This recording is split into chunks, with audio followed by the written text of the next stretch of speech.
Moderate Democrat voters in Minnesota expressed their disapproval of Rep. Ilhan Omar's divisive stances. One America's Hans Hubbard reports.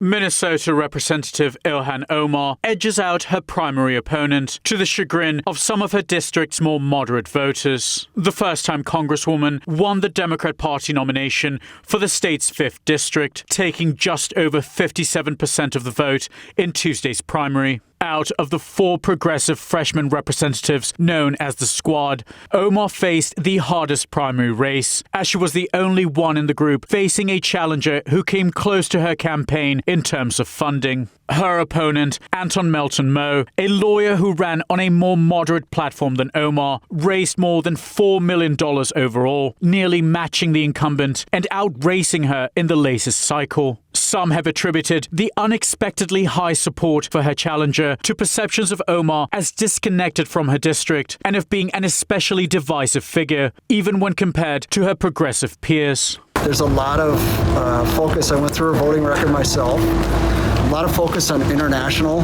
politics, which I know is probably an area she's trying to specialize in, but I felt like her attention to what was going on back here at home was a little bit lacking, and I felt like she was more concerned about drawing the ire sometimes of the Republican Party than actually focusing on getting things done. Omar has repeatedly been the subject of controversy during her time on Capitol Hill, particularly because of her seemingly anti-Semitic remarks in the past, including a time when she tweeted, quote, "Israel has hypnotized the world," which some commentators pointed out at the time appears to be connected to old anti-Jewish tropes. The Congresswoman has denied these accusations of anti-Semitism, though she has continuously thrown her weight behind anti-Israel policies, including being a prominent supporter of the BDS movement seeking divestment from Israeli industries. She also sparked backlash during a vote condemning the Armenian genocide, which she declined to do, choosing instead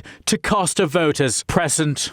These divisive views have seemingly put off even some Democrat voters. I voted for Anton Melton Moe primarily because I feel like he's going to be somebody that will try to bridge the divide between this polarized ends that we have in our political spectrum, and that's important to me. I felt like Omar was very divisive, and I'm looking for somebody that can help bring the two sides to a place of compromise. Omar will now face Republican Lacey Johnson, an IT professional and entrepreneur, in November, while the incumbent is widely expected to hold the district, which has voted blue for decades. Omar's notoriety has drawn nationwide donations to Johnson's campaign, with the Republican challenger expressing confidence he can attract moderate Democrats disillusioned with Omar's combative left-wing policies. Hans Hubbard, One America News. Want to see more videos like this?